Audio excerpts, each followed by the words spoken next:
Welcome back to another dope edition of Define Your Legacy. Again, I'm your host, Theus Elijah McBee.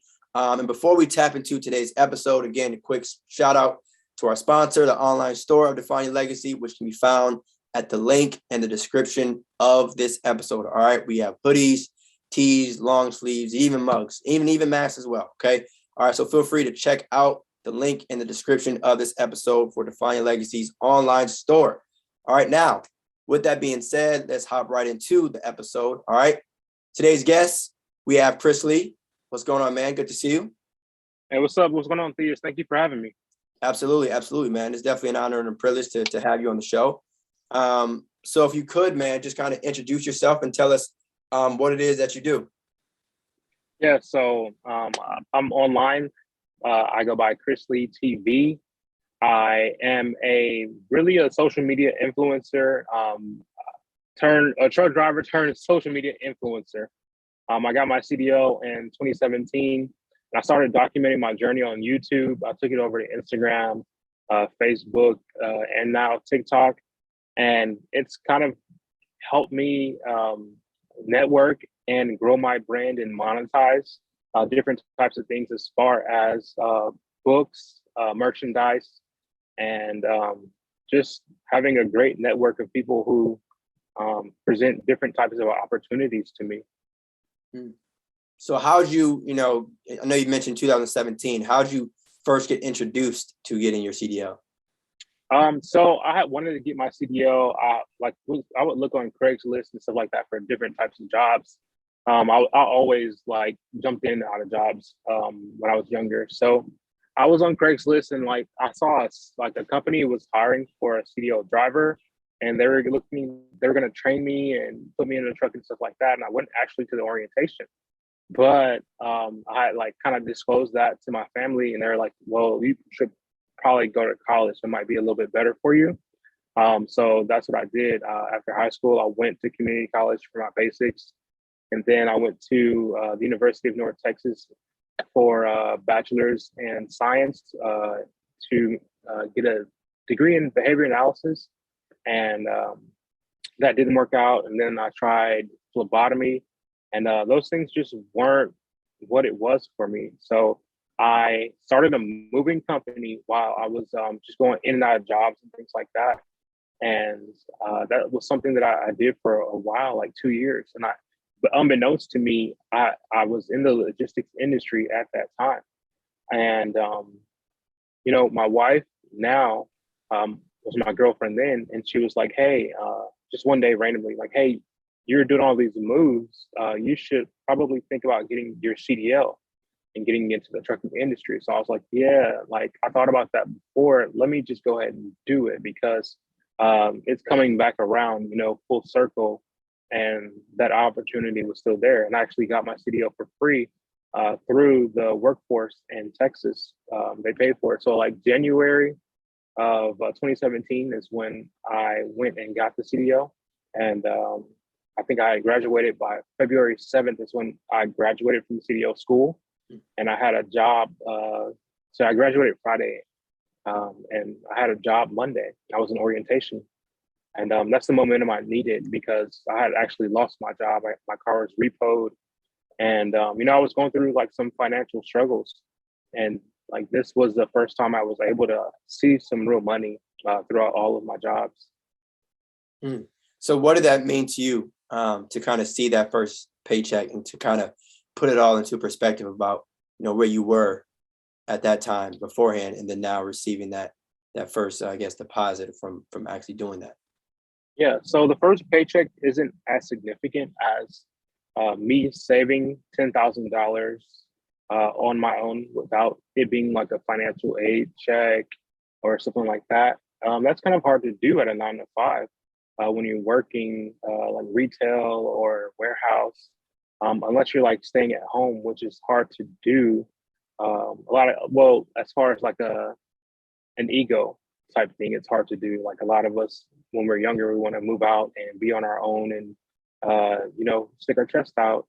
And we aren't always fully prepared for those responsibilities. So I'll say that first 10,000 saved, I was like, okay, I'm doing something right.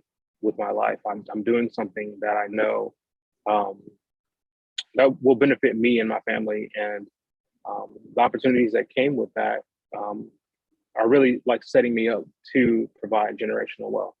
Mm. So was there a moment outside of, just getting your certificate or, graduating from school for the CDL, was there a moment where you finally realized like, okay, this is it? This is what's for me? Because I know you mentioned before that some of the other things may not have worked out, but now it seems, correct me if I'm wrong, that this has kind of been, a successful thing for you. So was there Yeah. that moment?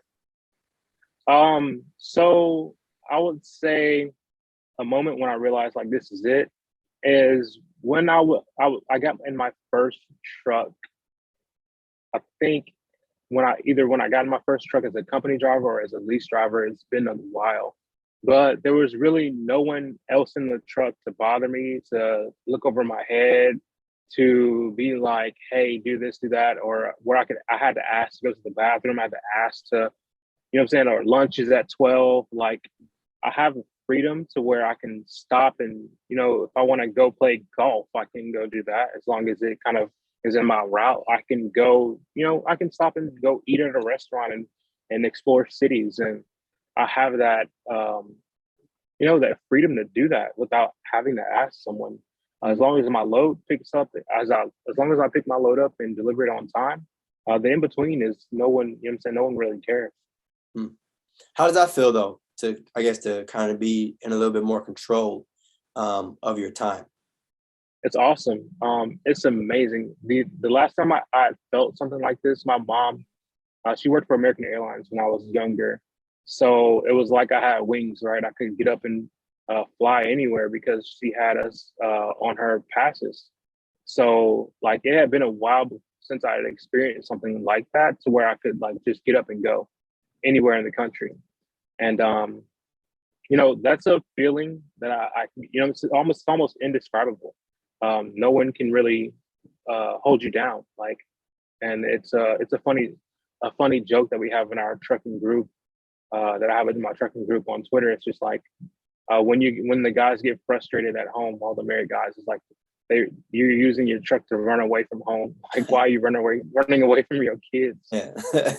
But it's just like, the money has to be made. The money's out there to be made. All these guys we all support our families. We're all men, family men. And it's an interesting dynamic. A lot of people can't understand the dynamic. A lot of people want to be home, and that's what hinders some people from not being in the industry. How's the timing of it all, right? Like, so you mentioned before, obviously having a 9 to 5, but how is that now in terms of what it is, I guess during the regular day?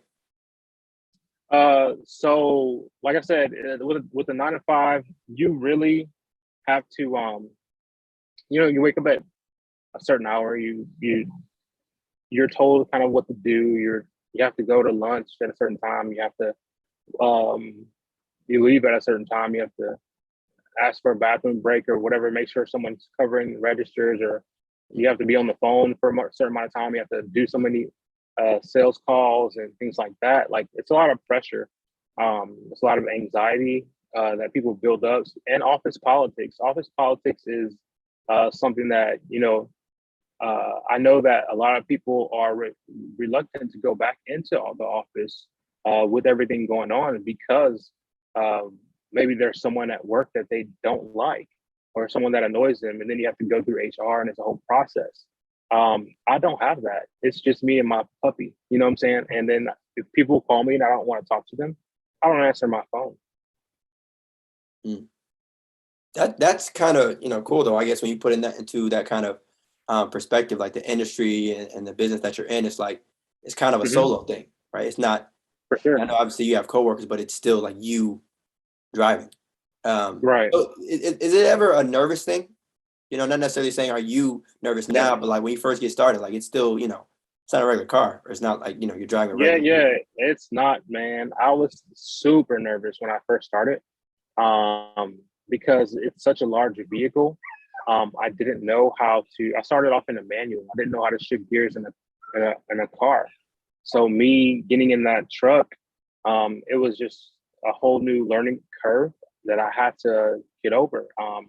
But like I said, just putting that aside and understanding that it was bigger than me, right? It was something I had to do not just for me, but for my family. Mm. I've always wanted to have generational wealth, and that's that was a sacrifice I had to make to put myself in position to um, get to that. You know what I'm saying? Those generational wealth type opportunities. Yeah. And, obviously when we talk about generational wealth, you mentioned family. So if you could just dive a little bit more deep into that in terms of like what it means to like really be focused on something that's, bigger than yourself, right? Yeah. So I have my daughter was born in September. uh, So she's about 4 months old, right? And my son is 11. Um, and just me growing up, I was always, you know what I'm saying? We kind of bounced around. Like my mom worked a lot, so we had to have people watch us. And like I could never really get a firm grasp of like knowledge on what people um, would do for money. Like there was some people who worked, some people who, you know what I'm saying, sold drugs, some people who, um, you know, stole and did other things. So it was like, where do I fit in all of this? And like I had to go through those cycles of like, okay, this is what they did, let me try it. This is what they did, let me try it. Okay, this is not working. This is where this is going to put me long term if I do this and I get caught, right? So with me having children, I had to set an example and let them see what I think I wanted to see as a young child. And I did see it eventually, and we can talk about that. But I saw it, well, I'll talk about it now. I saw it eventually when I left where I'm from is Saginaw, Michigan. And I came to Texas, and a lot of the kids that I hung out with, their fathers were NBA players, NFL players. We would go to their houses, and um, there would be like mansions with like $1 million mansions. Um, and I was like, yo, this is just something. It was something that I probably wasn't supposed to see growing up where I grew up, but I saw it. It exposed me to a whole other side of, and these were Black people, and they looked like me. So that's how I kind of got motivated to be like, well, this is something that I can do for my children, even though I don't come from this background. There's, what I'm saying, I have nothing but time on earth until I'm not here to strive and reach for goals that I know are attainable, because I see people that look like me get them, even though I don't play football or I don't play basketball. My father isn't a football player or basketball player. There are different types of things you can set as a foundation. There are different things that I've stumbled upon as far as investments, life insurance, having royalties. I wrote books like for my children. This is a book on financial literacy and a book on just being organized as a truck driver. But those royalties, they go on forever. As long as people buy them, and I have, there's marketing behind them. There's really, things like that, things like rental income, and I leverage my CDL to buy vending machines. I leverage my CDL to, just pay off my car. Like just having assets that make me money is something that I thought was really important. I had to figure that out. I wasn't aware of things like that when I was younger, as far as like real estate and things like that. But I've bought real estate with my CDL, and I've been able to really leverage it to not only purchasing things, but to make the brand that I have money from affiliate links and brand deals. So as long as I actually have a trucking company and a media company. So if my children want to get into trucking, they can do that. If they want to get into the media marketing side of things, I have those businesses set up now, and there's money coming into them from like different brand deals, different affiliates, different courses and books. That's feeding the business. So there's a transition in that, right? I mean, even going back to the beginning of your story, the idea of, working 9 to 5s, certain things not working out and saving up to 10K. And then now the idea of, having a little bit better pay, but at the same time, using that money to buy assets, using that money to spend, on things that actually bring you more value instead of immediately spending it on things that may not. So what's been your mindset to that? Like, coming, I guess, from humble beginnings, but even once you got money, you didn't just say, all right, you know what, I'm going to spend this on something else. All right. So when I moved out of my mom's house, I was like 18. Um, I worked at a job, what I'm saying? I wasn't going down like the full correct path. Like I said earlier, like the people I grew up around, I kind of mimicked what I saw. So I got into some things where it wasn't the right thing to do, but in doing that, I came upon a lot of money, and not having the mindset on what to do with the money, because what I'm saying, sometimes when you get the term fast money in our community, like you get fast money, like things come with that fast money, and fast money comes fast and it goes fast. So I blew through that money. I was buying cars, I was buying jewelry, diamonds, I was buying designer clothes, I was buying just crazy things. I was getting sections at the club, making sure that we had bottle service.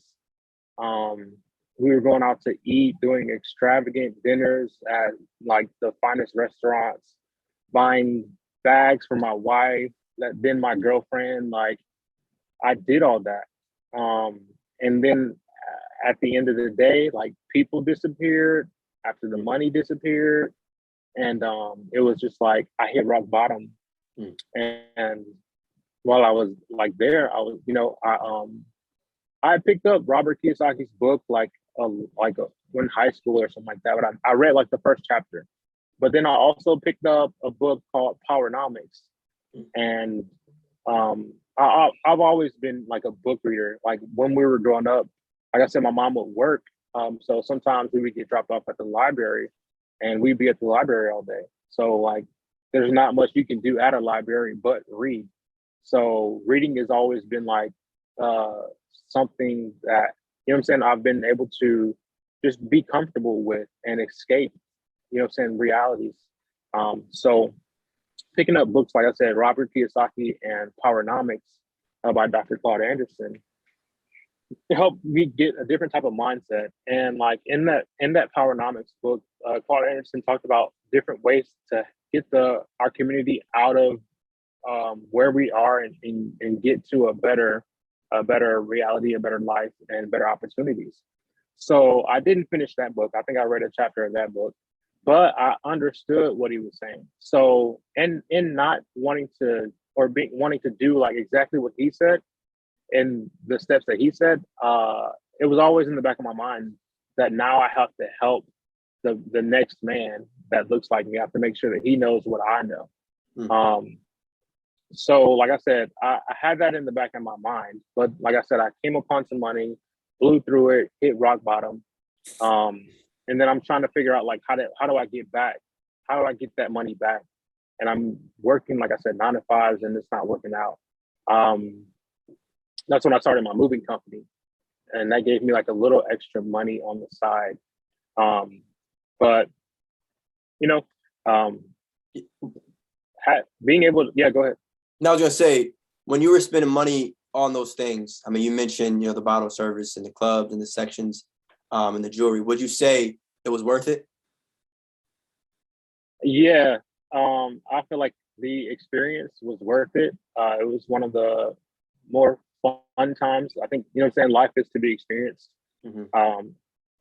Now, if I would have invested that money and to something at that time, like I'm still pretty young at that time, like 18 or 21.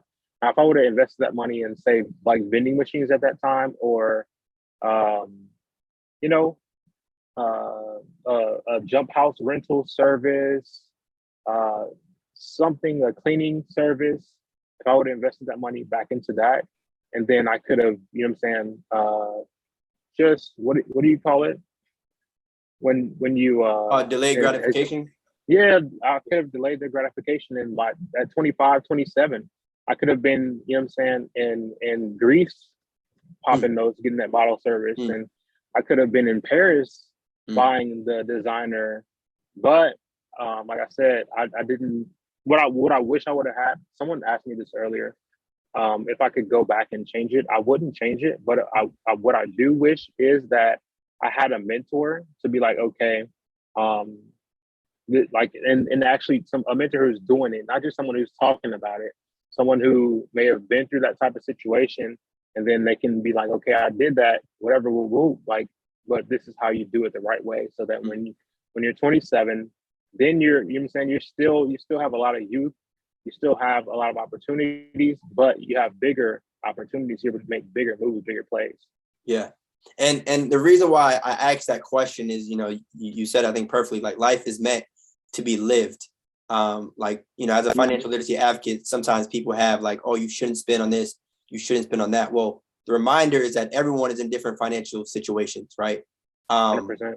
But we always have decisions to make, and to hear that, and to hear the moment, it was fun, right? I think that's also the part Yeah. that people tend to forget. It's like, even though you might be spending money on things that to some people may not matter, you having fun, right? Like it ain't like you're doing it, you miserable. Like if you got a section and stuff like that, that's fun, For sure. But would you say though that you've kind of learned from that, and not necessarily saying that you wouldn't spend money on those things ever again, but like, or have any regrets, but just the idea of like, all right, now I know the purpose of every single dollar, right, and how precious 100%. every dollar might be. Would you say you learned for that? Yeah, I think not just the dollar, but the time. Mm. You don't get your youth back, and someone in our community, Aisha Selden, she's someone who is a big delayed gratification proponent.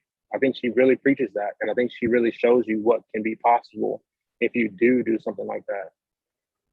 Yeah, and it's always interesting to have that like kind of mental battle with yourself. Is like delayed gratification or life is short. You know what I'm saying? Like you constantly, and I always, like, in my personal opinion, I don't think there's a wrong answer, because of the fact that you really don't know what's going to happen tomorrow. But at the same time, especially if you're someone who has a family, you have to think, for the future and everything like that too. But you also mentioned that too, like, in terms of one of the books that you read, the idea of passing down education and helping out people that look like you. So what does that ultimately mean to you as well? Yeah. So what it means is, just relaying the information that I got in a more simple fashion. People might not pick up those books. People might not be interested in doing that, but people look at me and they're like, okay, if this guy can drive a truck and make all this money, I can definitely do that. Like, okay, what else is he talking about? Um, investing in stocks, being able to do like invest in things like M1 Finance and Stash and Acorns. Those are really simple things that we're able to grasp, and it's not difficult to explain. And it's hype around it now, so it's a lot easier to get someone to grasp the concept of delayed gratification and investing for your future and your family's future. Yeah. And the last part too, your family's future. Like I always say too, like, however you want to live your life, that's one thing, but understand that like if you plan to have a family, like, they're going to have to deal with the decisions that you currently make. But yeah, also too, in talking about, family's future, you mentioned the books that you have and the idea of royalty. Yeah. So talk to us too about those. Yeah. So like I said, to make it simple for people, I created a financial planner. That's what this is. It's for truck drivers. So like I said, reading the book on what Carl Anderson's plan for the Black community, I thought like, okay, when I got into trucking in 2017, there wasn't any hype around getting into trucking at all. I didn't look at someone and be like, okay, I want to be like them. I want to drive trucks like them. I didn't have that role model. I didn't have that, YouTuber who was talking about getting a CDL and coming out here and driving over the road. So that was what I formulated. It was like, okay, like how do we not know about this? industry? How are we not like really involved in this industry? And our community, I felt like was like missing out. And then like 2018, 2019, 2020, it just blew up. It blew up. I have like 500,000 views. I mean, 250,000 views on YouTube from just documenting what I did. And that's what, if I wasn't able to really articulate um, how to do everything in the industry, one thing I did was document it. So you can see me starting at the first company and going through trials and tribulations and learning from that. So if I'm not able to tell you how to do it with my words, I can show you through my actions on my videos. I'm explaining what happened today, and that's not, that was the easiest way for me to reach out and help the next man up. So in me doing that, countless people have gotten their CDLs. Countless people have started and drove at companies that I'm driven at, and are looking to better their lives. I've had some of the things that I've seen. People reach out and they'll say like, "Hey, your content really helped me get out of the rut."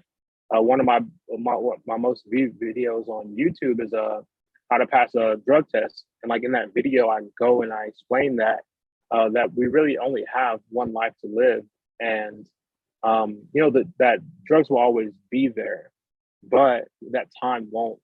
So if you can sacrifice that time and do something to where you set yourself up to where you don't need a 9 to 5, you don't need to be in a truck to work. Your money is working for you. Then you can go back and, like I said, like we live, I feel like in like different. We have so many lifetimes, right? Like when I was doing that, that was like a whole other part of me. That was a whole other person. Like we evolve as people. And the person that you were 10 years ago is not who you have to be today. So with all the stuff, like, and just putting it out there, I think, like I said, it's just really to help the next man. It's by documenting it, blogging it, putting it out there. People see like, okay, that I've started a family. I married my wife. As being like when I became a truck driver, I married my wife. We have a daughter. She was conceived as with my, me being a truck driver. Like my son was conceived when I was, doing the moving company and stuff like that. But like I have a family that I've built with this opportunity. So me documenting that, people are able to see like, okay, he's he's married. He's able to be married. He's able to provide for his family. He's able to even like, prosper by having books and having, videos. Like those are multiple streams of income. Like YouTube pays me. And I just do it so people can see like those opportunities. Like, hey, I'm an affiliate for this company or this huge tech giant in trucking. And they reached out to me. I'm on these podcasts. Like, I look like you can do this. I haven't reached out. I haven't done any PR in my life. I've gotten this far just by, like I said, documenting my journey and just, showing people real life. Yeah. What's encouraged you to help people? I would say that book, and then the book by Claude Anderson was the tipping point. That's what started it. Then seeing the kids that I grew up around, and how they had already had everything. They had, their fathers would buy them Benzes and Jeeps, and their mothers would buy them cars and rental properties and designer clothes. And I had a friend in high school. I got him his first job. He would drive to Sonic across town. He would drive all the way across town to work at Sonic with me, but he drove a Benz there. And like the people at Sonic were like, "Why the heck do you have a job here?" Because he had a more expensive car than everyone who worked there from the top to the bottom, right?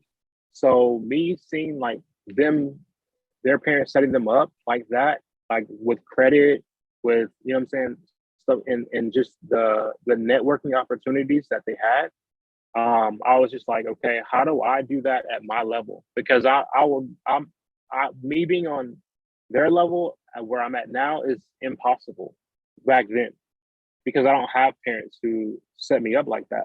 So like the next best thing for me to do is set my children up like that. Mm. Right. How do you feel about the statement and the overall mentality of getting it out the mud? And do you think that's something that we should avoid for the next generation and our children looking forward? So getting it out the mud, I feel indifferent on the term getting it out the mud. Because why do I feel so indifferent about getting out the mud? I mean, I ask that because nowadays that's something that like people brag about, which I get it once you've made it out. But I think, the position that we put the next generation in, especially when we know what we know now, it's like, to me, it might be a little selfish. It might be like, should we give our children a head start, or should we say, all right, you got to learn some of this stuff on your own? So I don't think we should allow them to get it out the mud because, like I said, like some of us come from really grimy places. And you don't want your children to experience that. You don't want them to die by gunfire. Like that happens a lot in our community. Gangs and just different things, police brutality. They're concentrated in areas. So that's, you know what I'm saying? I feel like that's where the mud is. That's the term, you know what I'm saying? Like I think that's where the term is derived from. So being able to give them opportunities, even if you're setting them up with a credit score and a life insurance policy. There's, I feel like, foundations to financial literacy, and just what I say about that is like, don't let them get it out the mud. If you can do anything for your children, set them up with relationships with the bank, help them get understanding of credit and how to use it properly. Don't let them leave the house without $30,000 to $50,000 saved. You can do that from 18 to 21, and then get a mentor to where they're in an industry that you might think you want to go in. Get a mentor and get a trade. Don't leave the house, without a trade. That way you're always able to find work and get paid a good salary. No matter if you're up or down, no matter if you mess up your credit or whatnot, you still have that trade that you can rely on that's going to pay you, and you can always go back and get back for everything that you lost. Mm. And that's important too, right? To always have something that you'll be able to get paid with. I think the knowledge behind a lot of this is equally, if not more important than the money that, folks get started with. But did you always like kind of think like this? Like, did you always have this mentality, or would you say fatherhood kind of, turned up the notch for you? Man, fatherhood definitely, Yeah. turned the gas on. And it was weird because, growing up without my father in the house, it's just like I had a thought process that was like very, it wasn't the best thought process. I was like, well, if I grew up without a father, then maybe he'll be able to grow up and be a functional person. Yeah. But it's like, why let them just be a functional person? Why not let them thrive in this world? Because I feel like that's what we're really here for, is to not, and it doesn't have to be like monetary, but to just to experience the world to the fullest, to not struggle. There's always going to be struggle, but to not have any like super harsh struggles. Right. You still want them to understand hardships, letting them know like how people end up on the streets and how to not go down that route. Yeah.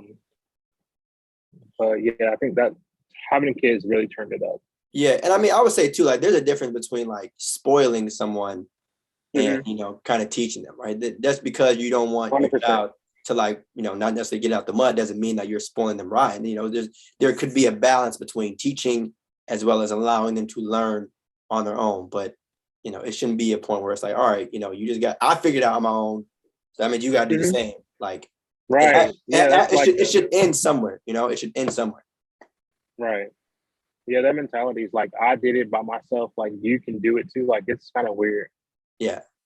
Especially when you think about it's a child we're talking about, not, right. Like, grown... they didn't ask to be here. Yeah, they didn't ask to be here. Like, you brought them here. Exactly. From your actions or your inactions to be responsible enough. You brought that child here. So that's your responsibility. All right. So one thing I noticed too over the course of this episode, right, that I want to talk about when we mentioned income streams, right, is that you've had a skill and like in your CDL, but you've been able to monetize that through different lanes, right? Through YouTube, through the actual driving, through the book, so on and so forth. So I think sometimes, in my personal opinion, sometimes people hear different income streams and think that you got to do or be great at like 10, 15, 20 different things. But in reality, you could probably be good at one thing, which you've, are an example of. So what does that kind of mean to you to know that like, I'm good at this, so here's how I've been able to monetize it in different ways? Yeah. So Theus, like the thing that was introduced to me early on in trucking, there was like this huge passive income thing online. Like everybody's like going crazy about wanting to have passive income. And I'm just like, you're doing it wrong. So I saw what people were doing and I was just like, okay, like, I really don't want to work for money. Like people talk about passive income in trucking. I don't want a phone call in the middle of the night saying that my driver didn't stop my truck driving 110 miles an hour and I have to go deal with that situation. And there are lawsuits that come into play with that.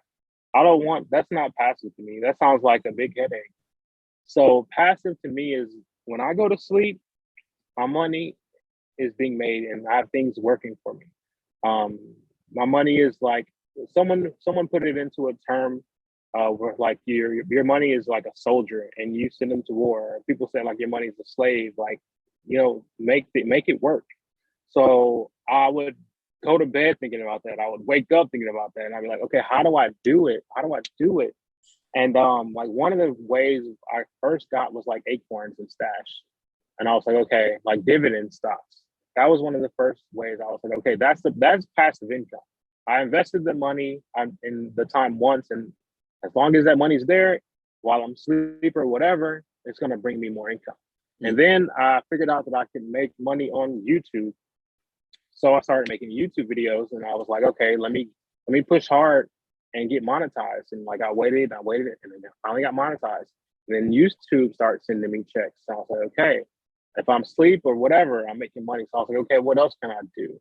And I did. I wrote a book. I got out of the truck, and I was out of the truck for like a month or two. Like I quit my job, and I was like, because I've been thinking about, what I'm saying, like what I could do, and I was like, okay, a book. And I thought about like how to write the book and whatnot, but I just couldn't do it while I was on the road because like I didn't have, I feel like, the time to do it. But once I got off the truck, I sat down and wrote the first edition of my planner. And that was another stream of income. That's a royalty payment that I got just by marketing that. And I can market it in a YouTube video one time. And a YouTube video can get played throughout the day. Whatever time somebody clicks on it, they're going to watch that YouTube video and they're like, okay, what's that? What is he talking about? And they're going to go and potentially buy that product. So then I came up with more concepts for books. And now I'm doing merch.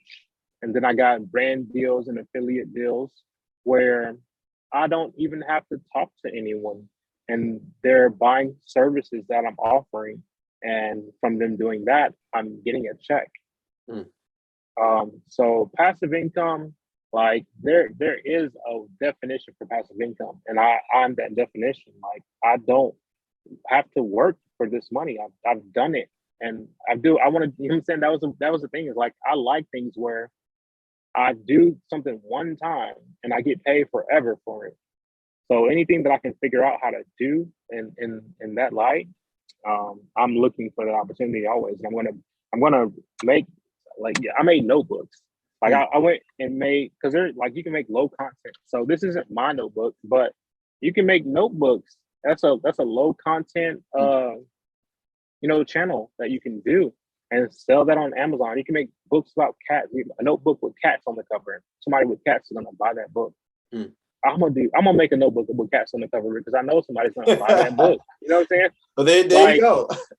there are people with thousands and thousands of books on Amazon KDP, Mm. and they make money. They make good money, and they live off that. Yeah. They make Okay. YouTube channel. Yeah. Go ahead. Yeah. So how was no? Let me ask this though, right? Because again, I told you before, when people talk about business and when people listen, people like to hear the Mm-hmm. success too. But I want to know, how was the process in creating YouTube videos when you weren't getting paid in the beginning? How was it writing a book when you weren't getting paid in the beginning? Like, did you know, not necessarily did you know certain things would go viral or sell well, but did you, like, what made you not quit in the beginning when you weren't getting paid, I would ask? Um, I think just the feedback from my YouTube videos that it was helping people. Like, people were like, "Oh, this video is helping me," like, and they were asking questions, and I would get people to reach out and ask me how to get a CDL. So that was like, okay, let me keep making content to help answer these questions and help steer people along the way so that they can get and where they want to reach their goals. Mm. So with the book, I would have to say, like, just understanding. Um, I had read an article, or I talked to a truck driver, and they were talking about like how they were telling me a story about like this old man who was driving a truck, and like they found him one day hunched over his steering wheel, and he was dead. And I was like, yo, he drove until he really died, and I was like, yo, that's unacceptable. I can't do that. Like, I have to leverage the CDL to get me out of this truck because that's not going to be my life. So I started talking about like financial literacy, investing, and I made the book, and that's what prompted me to make the book and talk about like life insurance and leveraging the CDL, because like, who wants to be that guy to drive until they can't drive anymore and then die alone in the truck? Mm. To me, I can't do that. That's not the life I want to live. Damn, that's a real story, like a real situation and example of like, Yeah. that's I don't want to say perfect, but that should make people really think, like, we use the statement and quote, working until you die, but literally, Mm-hmm. you know what I'm saying? But in terms of like the people that you've helped and you noticed you were helping, that's extremely dope. And I want to applaud you on that. But did you ever, like, was your approach to like find people that would need your help, or in terms of content, were you just posting and people would kind of tag along, or was it a combination of both? So I think when I first started posting, it was just to document. I'll tell you, like, I always wanted to do YouTube, but I just couldn't figure out like what I wanted to do. So like, when I was doing my moving company, I would like film videos on how to pack, or like shoot content on how to pack, right? I never had the guts to post it. Then like, I started trucking, and for some reason I wanted to do hair videos, bro, like wave videos or how to cut your hair. So I made a video and I put it up online, and I was like, it got some views, and I was just like, I'm not about to talk about cutting the hair. You know what I'm saying? But you know what? You'd be YouTube channel. surprised at, like, I mean, you said it before, Yeah. like, you'd be surprised at what sticks and what kind of, people really pay For attention to. sure. One of the guys I was watching like a barber. So that kind of what influenced me to like, you know what I'm saying? It was a guy named 360 Jeezy. And he would like he had tons of content on 360 waves and cutting hair. And he was a barber. So I was just like, yo, I can do that. I've been cutting my hair for whatever. Like, once I figured out, like, I'm paying this barber so money every week to get a fresh cut. Like, I was like, yo, I'm about to start cutting my hair. So I started in high school. I started cutting my hair and I got like decent at it. But like I said, I wasn't about to make hair videos. Right. Even though they can do well. Dread videos do great on YouTube. But I don't, you know what I'm saying? That's just like, I can't just find myself talking about hair all day. But what I can talk about all day is money, because I've always been around hustlers. I've always been around money. people always, you know what I'm saying? Like, one of my great aunts worked at a bank, and like every year, Christmas or whatever holidays, like people would always give me and my brother money. And my great aunt passed away, but one day I was like looking for my social security card years later. And it was I was at my mom's house, and like I'm going through like paperwork and files. I'm like, yo, I got to get this job or whatever. I need my social. And I come across this piece of paper, and it's like a government bond, right? And it has my name on it. So I'm like, yo, what is this?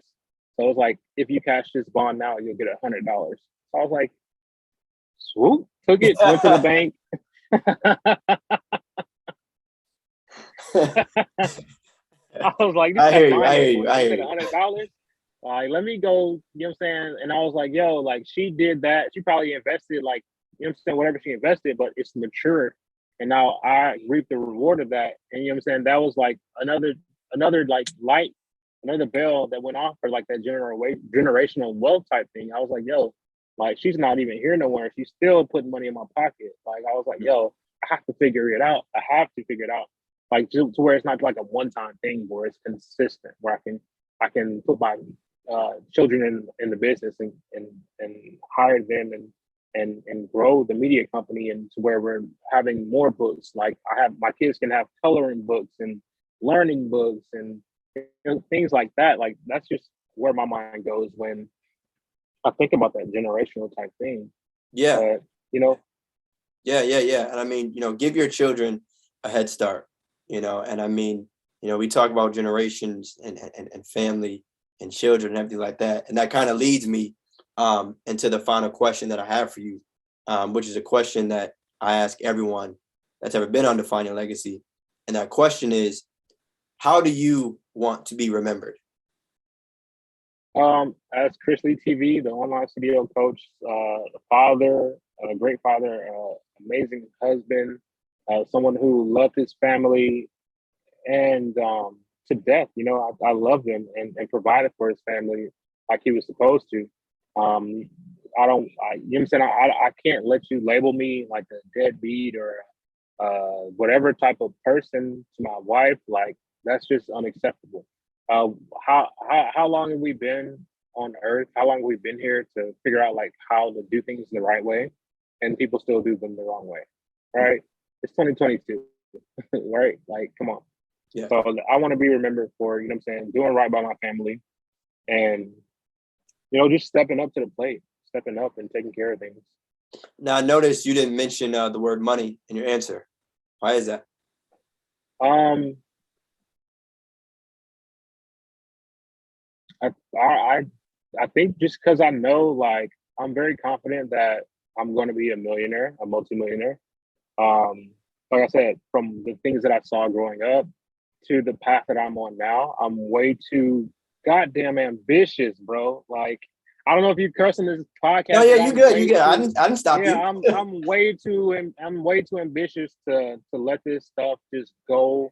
And you know what I'm saying? I could have just sat in the truck and drove, and had a Yeah. great income, and had a great family, and built a house and had nice cars. But I was like, I've always been the person who I can't sit down, and I've always had that hustle in me from my great grandmother. Both my great grandmothers were hustlers. Like at one point in time, they lived on the same block. My grandmother Rose, she owned her house. She actually bought the house that was next door to us, so that it wouldn't be riddled with crack addicts and things like that. She tore it down, so that we could have somewhere to play. My other grandma on the other end of the street at the end of the block, she taught us the hustle. You know what I'm saying? Like it wasn't always by the book type stuff, but that's where I learned that type of hustle mentality. So like one grandma was like the buy luxurious stuff, like you know what I'm saying, just bossing and being the woman. Like she was that woman. And then the other one was just like, okay, like this is how you go get it. Like this is what you do. And I'll tell you the last thing. I had a friend named Philip that I grew up with, and me and Philip, like we were tight, we were close. But um, this is really the first thing that I saw that motivated me to do everything that I'm doing now. Philip's mother, her name was Corinne, and she had a group home. So both my grandmothers were on the same block. Uh, Miss Corinne's house, she had a group home right down the street, right? So it's like I had to walk a couple blocks to get to the house, but that's where Philip lived, and that's where her group home was, and it was like maybe a 5 or 6 bedroom house, right? Mm. And me and Philip would play in the house, and I would see these people with like mental illnesses and stuff like that, but like there was no like, you know what I'm saying, nothing crazy going on in the house. And Miss Mrs. Corinne, she took care of not only the people that lived in the house, but her husband, her 2 daughters, and her 2 sons. Corinne, no, Michelle, Stephanie, Little John, Big John, and Philip. They all, you know what I'm saying? And that was one of their houses. They had another house by my other grandma in another part of town where it was just them. Like, you know what I'm saying? That's just where they lived. But growing up and like I said, where I grew up, it was kind of grimy. Miss Corinne would with Philip, she had him playing football. He was playing the trumpet. He was playing the saxophone. He was in running track. He was playing basketball. He was playing hockey, ice hockey. I'd never seen nobody that looked like me play ice hockey, but she would take me to go watch him, you know what I'm saying, do those things. And like I made my son play ice hockey. I had my son like play the violin. My son, like he didn't choose to do those things, but I exposed him to those things, just like I was exposed by Mrs. Corinne. But like her being able to care for so many people and expose Philip to all that stuff, like it really like stamped on my heart, on my soul. And I had never seen anyone care for people like that. Like even, you know what I'm saying, even she cared for me too, you know, she made sure that everybody was taken care of. Mm. And like I just like it just like changed, like, you know what I'm saying, when I grew up I was just like, yo, like she was really doing that. Yeah. Like, and that's how I you know what I'm saying, I married my wife, because she was that type of person. Like she's that caring type of person who can care for so many people. She wants to own group homes. She interned at a group home while she was in college, and we actually named my daughter. She gave me the honor to name my daughter Corinne, after like one of the strongest women that I'd ever been around in my life. Yeah. So that's deep, man. That's a real story, and just another proof that how important it is to, one, just be a nice person, and two, just kind of look out for the next generation, you know, and 100%. honestly, defining your legacy. You know, it's like, you know, you how you're remembered is, I think, is extremely, extremely important. But sure. When you were younger, would you say, like with I think your grandmothers or great grandmothers, that you were exposed to just overall being a hustler, or you asked and then they showed you the way? No, we were very quiet. I was a very quiet kid, but like I was always like kind of a little mischievous. So I wanted to, like, I guess that's where my mischievous turned into like ambition. Because I wanted to I wanted to make people laugh. I wanted to do like the way I turned into an adult. Like the people I think that watched me grow up was like, yo, we thought this kid was gonna be like a comedian or like an actor or something like that, or in entertainment. But that I had the opportunity to do that, but that wasn't the route I wanted to take. But seeing them do those things is what motivated me. I've always been more of an observer. That's why I can talk about Mrs. Corinne and like tell you like what I saw, like and how that motivated me, and tell you about like my great grandmother and how like she was into fashion. She was into, like I said, she was a nurse, but she was a very, like, she was a boss. She was a staple in our family, and it's unfortunate like she had to pass away, but she was a staple in our family. So like me seeing like us get together, like soul food type vibes, you know what I'm saying? Like being able to remember those things, like that doesn't happen anymore. Like, you know what I'm saying? Unfortunately, but I'm grateful that I got to experience those things, and I'm able to look back on my childhood and be like, okay, like this was the right way, this was the wrong way. Like this is what will lead you, like that hustle type thing. Like I'm grateful for getting some hustle. Like, you know what I'm saying? Some people don't have that. Like, and you're like, yo, like this opportunity's out here. What are you doing? And they're just like, yo, like if you don't spoon feed them, um, they won't eat. But I didn't learn, you know what I'm saying? That's not how I was brought up. I was taught to go, if you want it, go get it. Right. Nice. Yeah. And not everyone, I feel like, unfortunately, is born that way or even raised that way. Just like, Mm-hmm. and that's just a sad truth. Like, I mean, you said you read Robert Kiyosaki's book, just the idea of how important Yep. mentality plays in all of this. Like you hear 100%. a lot of like wealthy and rich people say like, wealth starts with the mind. And as irritating as that might sound in the beginning, because mentality doesn't pay the bills, there's also some 100%. truth to that. Like how you feel towards money as a whole plays a huge part Yeah. in all of this. Um, 100%. but yeah, man, I just want to say thank you again for being on the show. If you could, man, drop your social media, drop your YouTube, I guess your Twitter, your Mm-hmm. Instagram, where people can buy your books, everything like that. As I say, run wild with the promo. Yeah. So you can find everything that I do on my website, chrisleetv.com.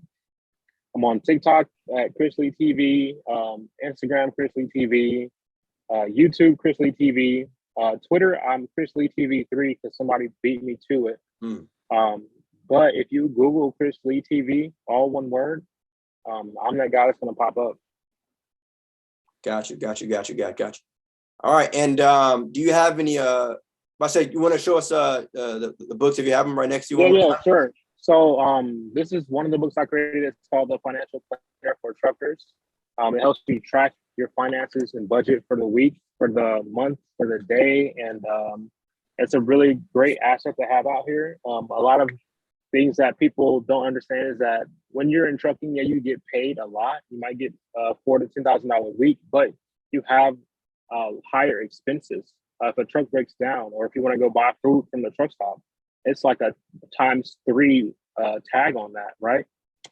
So that's why I created that, so people could see like where your money's going as a new driver, and then also if you want to get into owning a truck, it helps you understand like what you can write off. Like, okay, what type of expense was this? What did I was this like work on the truck, or did I buy food, or things like that? So that's why I created that. Again, because I saw like there was a lack of financial literacy out here for us drivers. Um, and then this book is an organizational tool. So if you're able to stay organized out here on the road, it clears your mind a lot. Sometimes we go into these shippers and we have so much stuff on our mind that we'll forget an important number that we need, and we'll have to walk back to the truck, and that'll put us in the back of the line or whatever, right? So if you have somewhere to write all that stuff down, which is what this book was created for, you can write down your shipping number, your load number, your trailer number, all the information you need to get a load from a shipper, which is the only way you're going to get the load is if you have the information. So if it's all in one place, you go to them and you look organized, you look professional, um, then they're going to treat you a lot better, I promise you, than they would if you were forgetful and you had to go back and you know you know and do things like that. Yeah. So I have those 2 books. I have like 3 more books I'm going to put out. I have a notebook. I have a trucking blueprint course, or it's an ebook, a trucking blueprint ebook on how to get your mind ready to be a truck driver. This is a lifestyle change. It's a lot of things that you do normally. You don't you can't really take that into like a regular person getting into trucking. You have to adapt to the lifestyle. So while adapting, like on as far as your surroundings, you also need to adapt your mindset. So that's what the ebook is about. Okay. And again, everything for the most part that you named is aligned with, what your main, I guess, quote unquote thing is. And so I just 100%. use that as a reminder for people is just your gift is your gift, and it's okay to, use it. But yeah, man. So are there any final words that you have for Define Your Legacy audience? Just stay 10 toes down, and whatever you're doing, If you have a plan, if you have a goal, don't let anyone talk you out of it. Like I said, if you know someone, if you're a younger person, just make sure that if I know you heard me when I said like before you come out of the house, like have money saved, have a mentor, have a good credit score, have a skill or a trade, like that. All that stuff will set you up to where you can pretty much do anything in life. Start investing early, and do things that the people around you aren't doing. So, if anything, I can leave you guys. It will be with that. Yeah, well, we appreciate it, man. I think I speak on behalf of everyone that'll listen to this episode. We definitely appreciate it.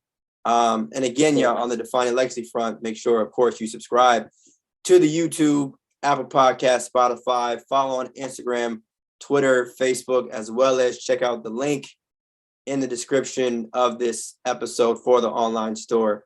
It's been a dope episode. Thank you again, Chris Lee TV, for pulling up on Defining Legacy. And just like that, y'all, we out. Stay blessed. Peace.